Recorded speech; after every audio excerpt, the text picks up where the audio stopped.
Welcome to the Next Level Podcast, powered by San Manuel, a series connecting you with the best minds in casino, hospitality, tribal government, and beyond. Enjoy the show.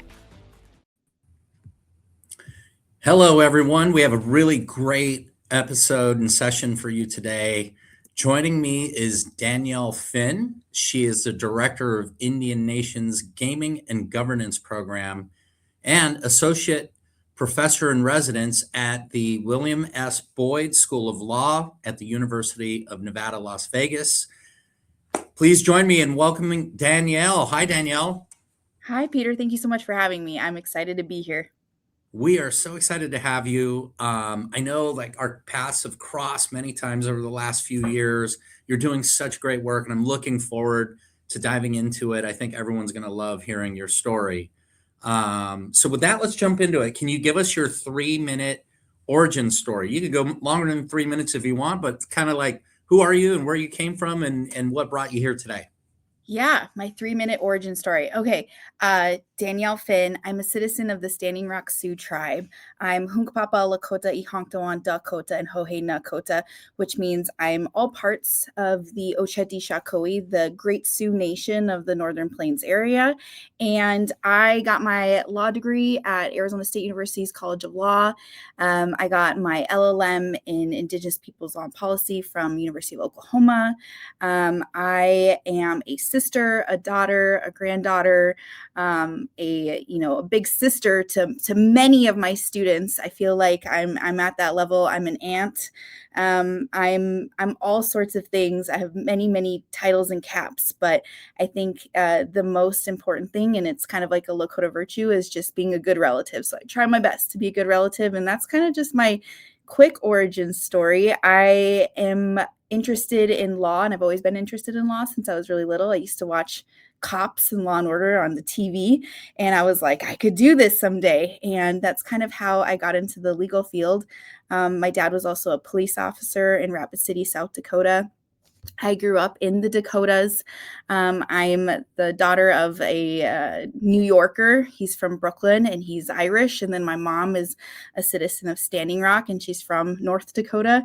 But I think that's my quick origin story. I'm full of interesting facts. I'm a certified scuba diver.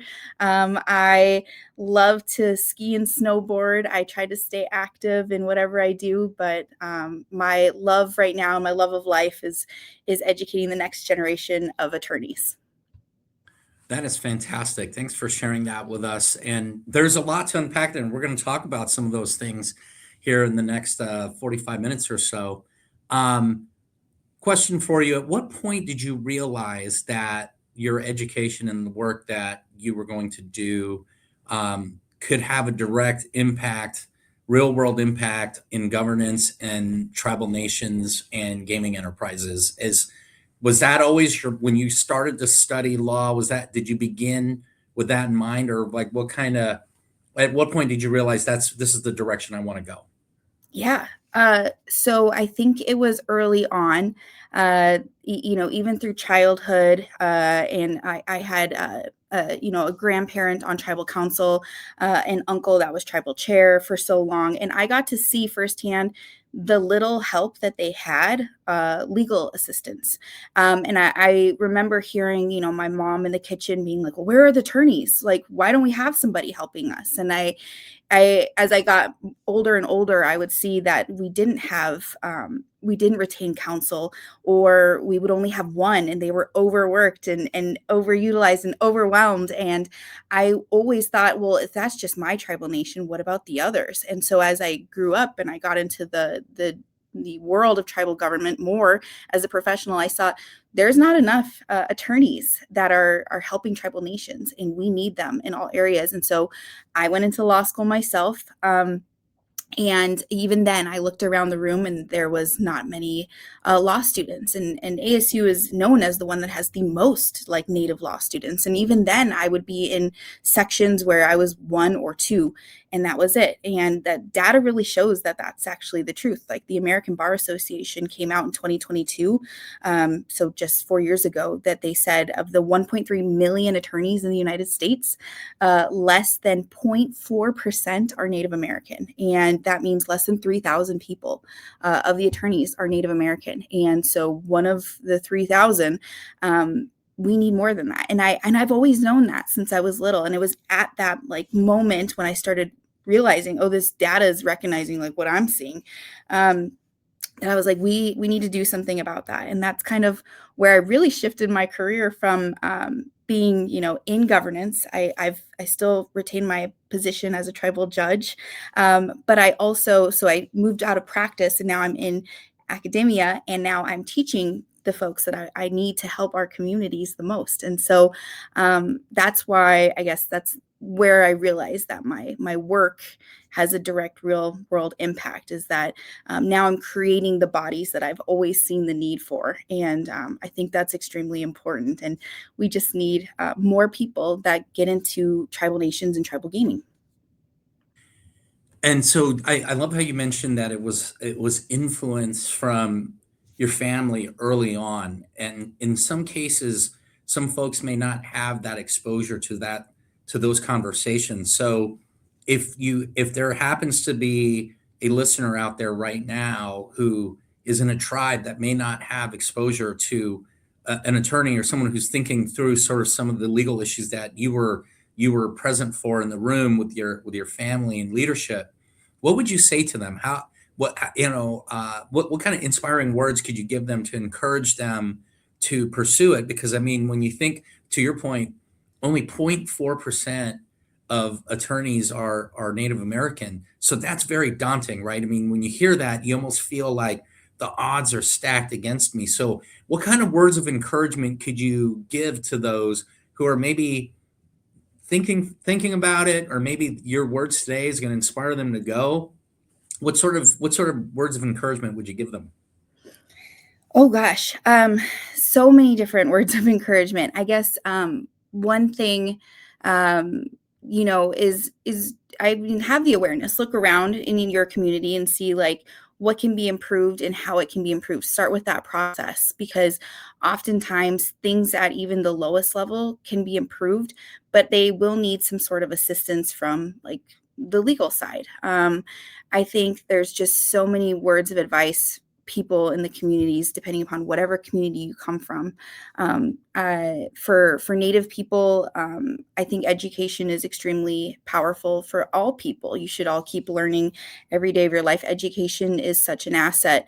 My grandparents used to always say to me that education is your bow, your arrow, and your shield, which is a very Lakota way or framework of looking at education. It's the thing that's going to protect you, your community, and the things that matter to you, but also it can be your weapon and it can be your attack. And you need that, and especially for your community, because you never know who's going to come at you from different ways or how they're going to come at you. So I also think for young people, be the person that is taking the initiative, that no one asked you to do something. Initiative is such a big thing to stand out, and it's like the rarest resource or source that I see in organizations. Be the student who sends emails and questions everything. Be the student that requests feedback for no reason, because even if you think, oh yes, I got it, request feedback, because you could learn something even from that feedback. I think in the world, especially in the legal realm, competence is expected, but initiative is really remembered. And so I know when I was younger, I would take the initiative. Like, I didn't just recognize that my mom was saying this in the kitchen. I would just sit there and listen and be aware. And then I was like, well, how do I fix this? Like, what is going to happen? Like, what do we need? And that's kind of how I would start asking questions, and I would start trying to figure things out. And I think that initiative is really what kind of drove me into this field, but also could drive anybody into a great field. But initiative is really important. So having had that history, and then also now you're working with students on a daily basis. So you're seeing the next wave of legal scholars and leaders and attorneys coming out.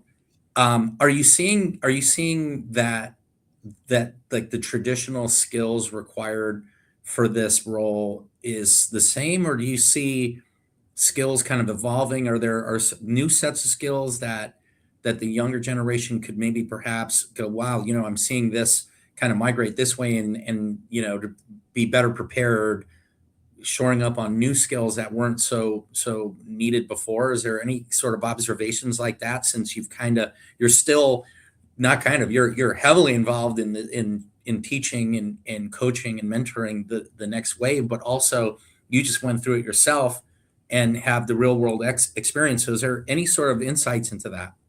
Yeah. So I think I'm at the perfect point in my career, where I come from some of the generation that didn't have a lot of things. They didn't have access to Google. They didn't have cell phones. I kind of grew up a little bit in that era. And then now I'm in the era of, they've had cell phones since they were little, and they've had access to Google, and now they have AI.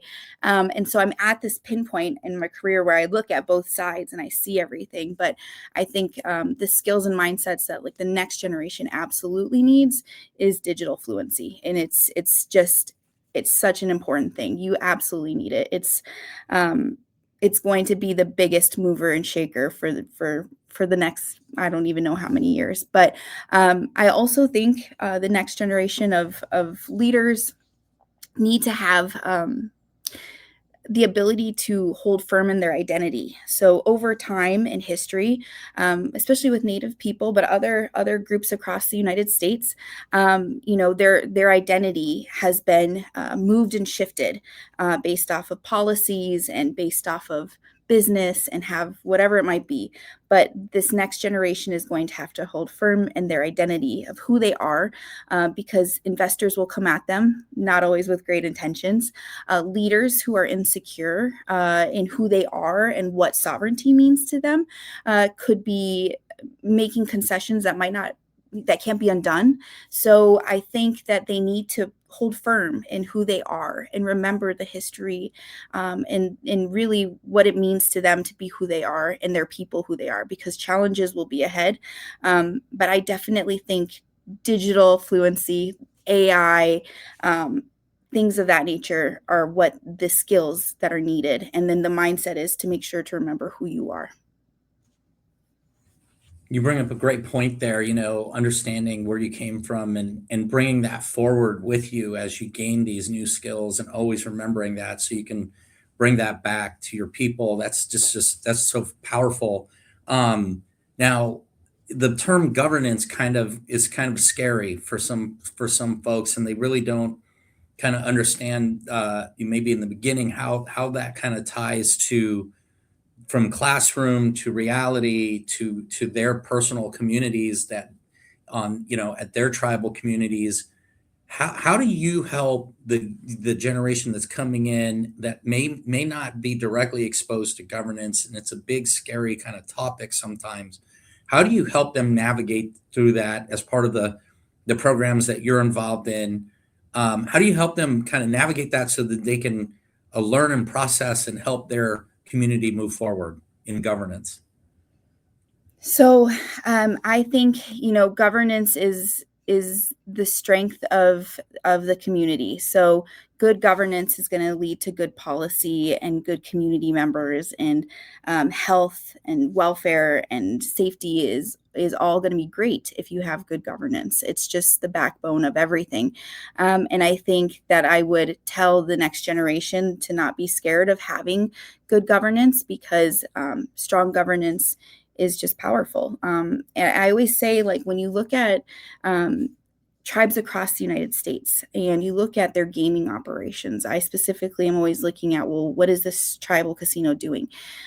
Strong governance is not always loud governance. It's usually really quiet. It's something that they know is working in the background. And a tribal casino that is thriving usually has really strong governance behind it. The casino doesn't save the tribe. It's the governance structure that does. And I think it's just the importance of why a tribal community, why an elected body, why this governance structure is powerful. And so I would tell that next generation, get involved with the governance, learn the governance side, learn the ins and outs. Do they have a court system? Do they have their legislative body? Who's on their executive branch? Who's on the team? Learn everything you can about the governance structure and how it operates, because that's what's going to make a difference and really show you how things can move forward. So yeah, that would be a little bit about what I believe in strong governance.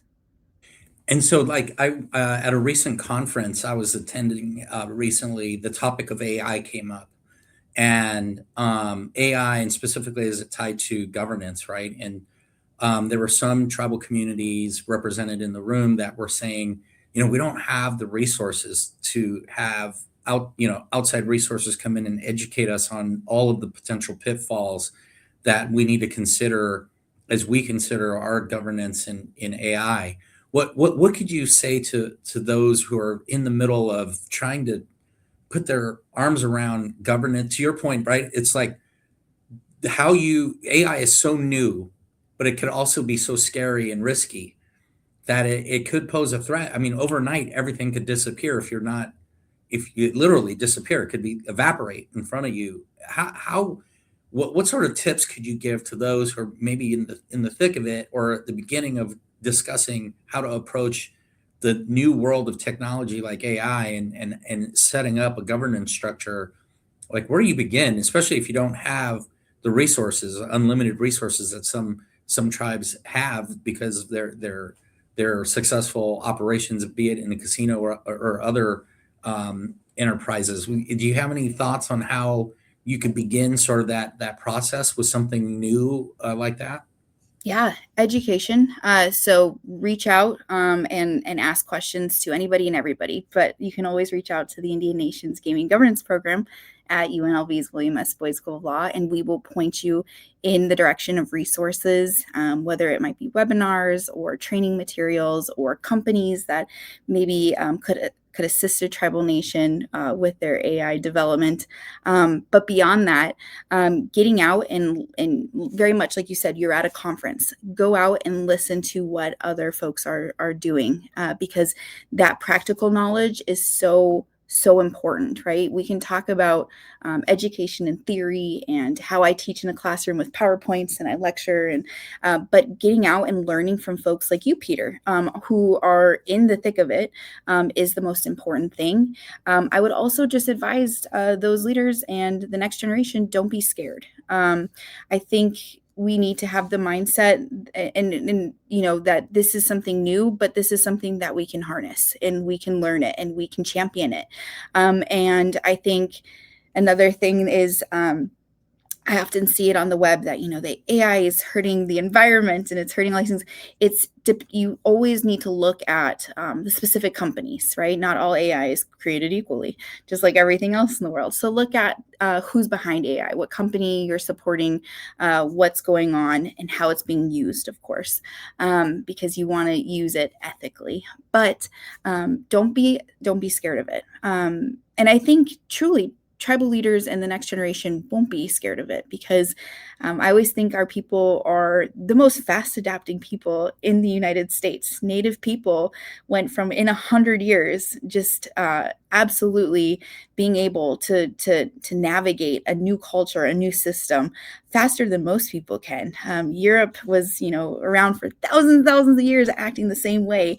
But then when it came over to the United States, Native people adapted so fast. So I know our people will adapt really quickly to digital fluency, and we will hopefully champion it and be on the edge of the progress. Yeah, that's a great point. Adaptability is key in being able to kind of use all of these resources. Thanks for pointing it out. I never knew that about the UNLV program. So I hope the listeners that listen, I mean, I learned something new. And if you're out there and you're curious about how do you get started or what resources are, just reach out to Danielle. And I had no clue that you offered that. So that's a awesome thing to share with everyone. So kind of talking about that, though, I feel like based on your responses that you feel like there's a responsibility for you to carry and help the next wave of leaders come out of the program. What sort of responsibilities do you feel that educators specifically carry? I think most people just assume educators are responsible for teaching, their students, and that's only part of it, right? I mean, teaching is just one aspect of it. What other things, when you think about your career in education and what you give back to your students beyond the teaching aspect of it, what other responsibilities do you carry? So I love the word responsibility so much. That's another quote, Peter, that comes to mind. In Lakota, we say "Oyate ki nipi katacha lechum," which means I do it so my people live. It's that inherent responsibility for all of us to do it so the rest of us kind of can thrive. And that's like the quote that I live by every day when I wake up. I remember I'm saying "Oyate ki nipi katacha lechum." I do it so my people live, and it's that responsibility, and I carry it very much, like you said, through teaching. So at the cross of academia and industry or practical experience, right? They both need each other. And at our law school, we are very much on that edge, that cutting edge belief that we need honest academics. That means you're getting the PowerPoints, you're getting the knowledge, you're getting the theory, but then you're also getting the experience, because you need that practice. Practice without theory is just repetition. Theory without practice is just ridiculous. It's arrogance. So I think the best way to frame it is that you need to practice what you're learning. And if you don't, then there's going to be tons and tons of problems. I always think of like Indian gaming and where you're at, Peter, and I know you know this, but it's how do you do Indian gaming, right? You're making business decisions every day. I know you make business decisions every day, Peter, but almost always those are also legal and sovereignty decisions. So you're looking at it from different frameworks. And a general manager who doesn't understand, the law, Indian Gaming Regulatory Act, that's a liability. A tribal council member, though, on the governance side, who can't read a compact is kind of flying blind. They need to know what's going on. So I always push my students to kind of hold both simultaneously. You need to know the rigor of doctrine, but also you need to have the implementation skills. At our law school, we constantly take them on different experiences. Experiential learning is very important. So we take them into the areas they need to know, whether that's the courtroom, that's a tribal casino, that's a room where we're doing wills, trust, and estate planning with elders. We're doing it all because you have to give them both points. It's our obligation, our responsibility to ensure that they're ready to practice and they're ready to do it well. And so the program at UNLV when you think about the history of the institution, it's relatively new. And so I see a lot of the activities you guys are doing, and I love it because you're getting it out there front and present. Have you found that the general student community and population has formed more of an awareness of sort of the issues in Native country, and are they kind of inquisitive? Are you finding that the overall total it's having impact beyond just the program, or what kind of experiences and learnings do you have there? Absolutely. Yes. So the program was founded in 2020 thanks to a large gift from the Yahavi Tom of Samoa Nation. And, the charge was to get folks interested at the law school in Indian gaming and governance. And within the past 3 years that I've been on board, I can tell you that it has grown. And it was originally just a handful. Now we have almost 40 plus students in the program that are all very soon to be attorneys. And with these legal minds in the universe, they are there to defend and protect and uphold tribal sovereignty. And it's a beautiful thing, truly. And when I think about it, how did it grow? It really grew with just basic things like talking to students one-on-one, saying, hey, I think you should take I think you should take my class. And then I would say, I think you should take this class. And I would pull people in. And then soon they were like, oh my gosh, I'm going to bring my friends. And one thing to just an example that I think is just absolutely wonderful is we do the Tribal Law Practicum, which is an alternative spring break course where we take the students to Yahaviatam, where they get to meet with the great folks there, and they get to meet with tribal leadership, governance structure, and then those that are championing the gaming, like you, Peter. And they come away from that trip just absolutely impressed and absolutely astounded at what can be built and what can go on and how they can be a part of it. They didn't think that they could be a part of something like this, be a part of something that's meaningful, truly. And so when I interview the students afterwards and I get their course evaluations, they all tell me, I never thought this was a career path for me, but I 100% see what I could do now and how this could be such a benefit to a people, to employees, to everyone. This is a benefit to everybody. And so I think that the impact is completely measurable just in the 3 years that I've been here. And honestly, it's an inspiration. I think that it's beautiful for me to see the next generation of young legal minds just getting out there excited about helping Native people, helping our people. That is amazing. And that's a lot of work, by the way, to get that going. So can you talk to us a little bit about how do you balance all of this? Is there you mentioned scuba diving, but I'm guessing you're not doing that on a weekly, right? I mean, maybe I'm wrong, and you are. That's probably a vacation a few times a year type thing. Beyond scuba diving, is there any other sort of, how do you unwind and stay grounded and then, recharge your batteries? Is there anything in particular that you enjoy doing? Oh yes, there's so much. I am an avid dancer still. So I still powwow dance and competitively do that. I think I get massages regularly. Self-care is a big thing, and I'm all about self-care and try to make sure that the students see that I'm taking care of myself so that they take care of themselves down the road, and have a great example. But I really believe that when I come back to the culture, like I said, I wake up every day and I say, "Oyate kinipi katacha lecham." I do it so my people live. That's my reminder to keep going every day. So your cultural values are, or for me at least, that's how I center myself. That's how I recharge. I keep going.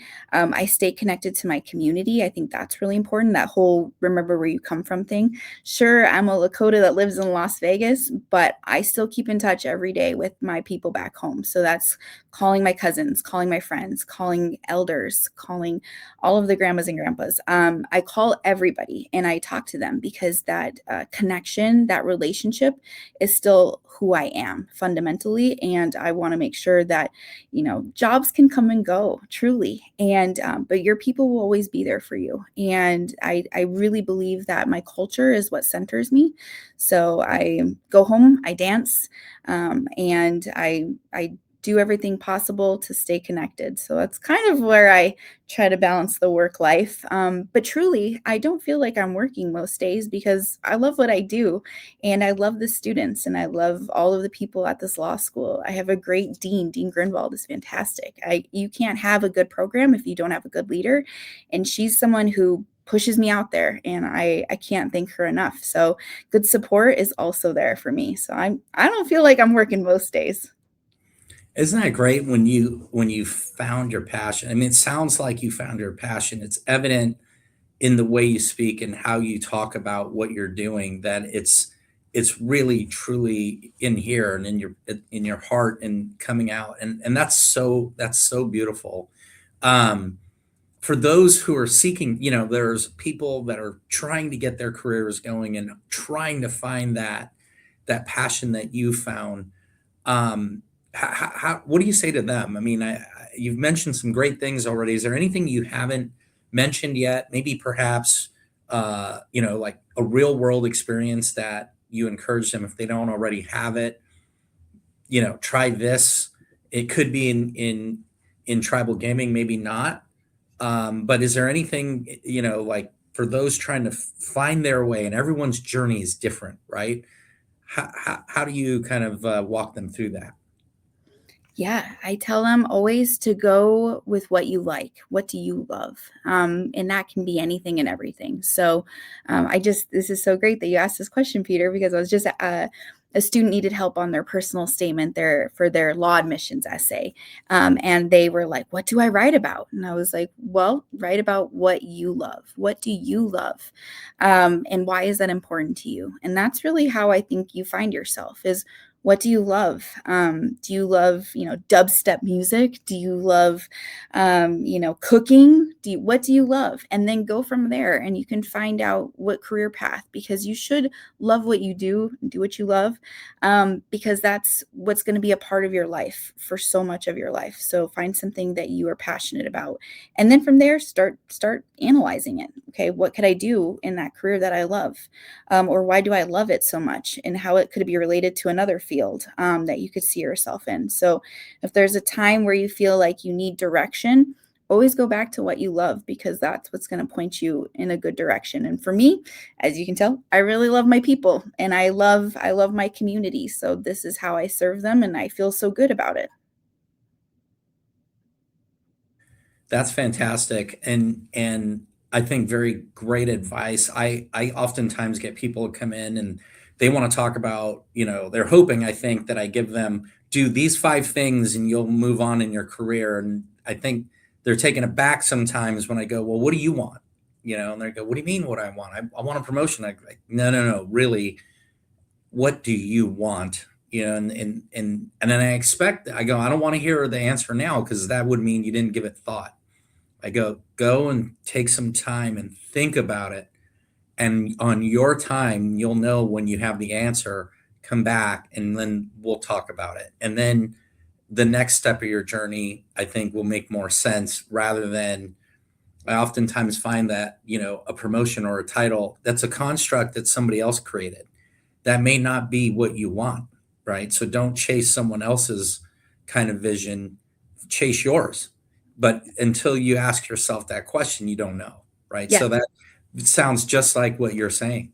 Well, I also think too, they did the right thing. They came to you, Peter. I think mentors are extremely important. And so they're obviously, when they come to you, they're seeking mentorship. And I think mentors give you knowledge. They give you direction. They can't tell you the answers, Right. And help you with, every opportunity in your life. But mentors, they can totally, help in different ways. So I think that's important. What the step that they took is important. Always seek people who have interesting careers, or seek out people, ask questions. I know I'm very open, Peter's very open to people coming up and asking questions, and us trying to help find directions and places and ways to help folks. But that was good that they approached you. I would say that's a good step for sure. It is. It's courageous, and I try to tell them it's okay. You can breathe. Everything's fine. I'm not a scary guy. They don't believe me sometimes, but I like it when they understand that. Look, we're just two people talking. I'm here to help. Now, that being said, are there misconceptions you find that people may have about what you do? Like, when you have students maybe coming into the program or inquiring, do you find like there's a common misconception or things that you need to clarify that you want to share with the listeners today, that you can help maybe clarify that for them as well? Yeah. I think the biggest misconception is that tribal gaming is kind of less than commercial gaming, or they think of, Las Vegas casinos as better than tribal casinos. And I'm always like, whoa, full stop. Let's talk about this. I always say they are completely equal. In fact, as we know, the industry is pretty split in the United States. It's tribal gaming, commercial gaming. So like a 50-50 split there. And they're powerful. I was like, let me take you to a resort called Yamava. It's 5 stars. This thing is amazing. It rivals better than those in Las Vegas. And so I tell everybody, like, that's the first misconception. Like, whoa, let's change this, because they're powerful. And I always say that tribal gaming oftentimes has better and higher standards than commercial gaming. And so that's the first misconception. And then on the governance side, they usually think that the governance structures are in the dark ages, that tribal leaders or tribal council members are, still writing with pencils and papers. And I'm like, no. Our leaders are so intelligent. They have been for years and years and generations. We all have this 7-generation mindset. You might think that we're just in a meeting sitting there, but really our people, and I know I'm speaking for myself, I think 7 generations ahead. I'm thinking, well, how is this going to affect people down the road when I leave my position, or things of that nature? So I always think those are the 2 misconceptions: is the governance, that we're kind of still as tribes in kind of the dark ages or the older ages, and that we are not capable of progress in every way, but then also that our gaming is less than. And I'm like, no, not at all. We are powerful in each realm, governance and gaming. Those are just the biggest misconceptions. Yeah, I find it interesting. I was just looking at, there was an industry report that comes out every 6 months or so that details the number of slot machines by category, right? And the total number of slot machines in tribal gaming is actually greater than commercial gaming as of, like, I think it was February when the last report came out. And I found that interesting. Wow, look at that. It's actually more by slot machine count, right? So you could take all the, opinions out of it. That's the fact. I mean, assuming that I'm taking this report as fact, that's the best data I have, and that demonstrates over time, and you can see over time the increases coming, and so I kind of chuckle when I hear that as well. I also find it kind of difficult to explain because they don't understand it when I mentioned that we as the business, I think people hear 7 generations and they think that only applies to the government. But no, we are also invited to think in that way for the business. It's business, but at the same time, this is to support a community and have a tribal community thrive for many, many, many years after we leave as staff. We're just here visiting, as visitors. And so to have that thought process of how do you apply generational thinking to business is foreign to folks. And that's a really great point that you made, that's the lens that you look at it, even in your program. So I think that's a fantastic insight. Let's talk a little bit about your scuba now. Yeah, I mean, I was very curious. I wrote that down. How did you get into scuba? What was sort of the inspiration there? How did you discover that activity? I was in law school, and I won't lie, Peter, reading 100+ pages every day of law really can do something to the brain. And I thought, oh my gosh, I need a break. I need to learn something else, and I can't learn it from a book. And so I thought, well, what can it be? And I think it was just fate. It was like an ad that popped up on my social media, and it was like, come learn scuba diving.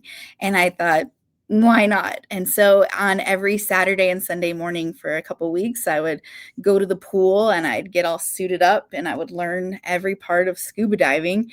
And then from there, I just fell in love with it. I mean, water is so interesting and so peaceful. We use it every day. It's a part of our body.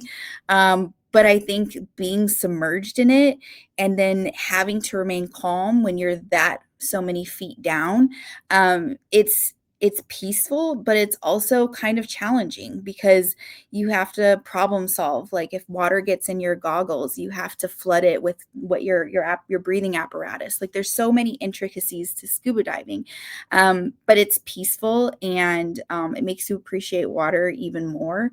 But also it's so fun. It's great exercise, and you can scuba dive so many places.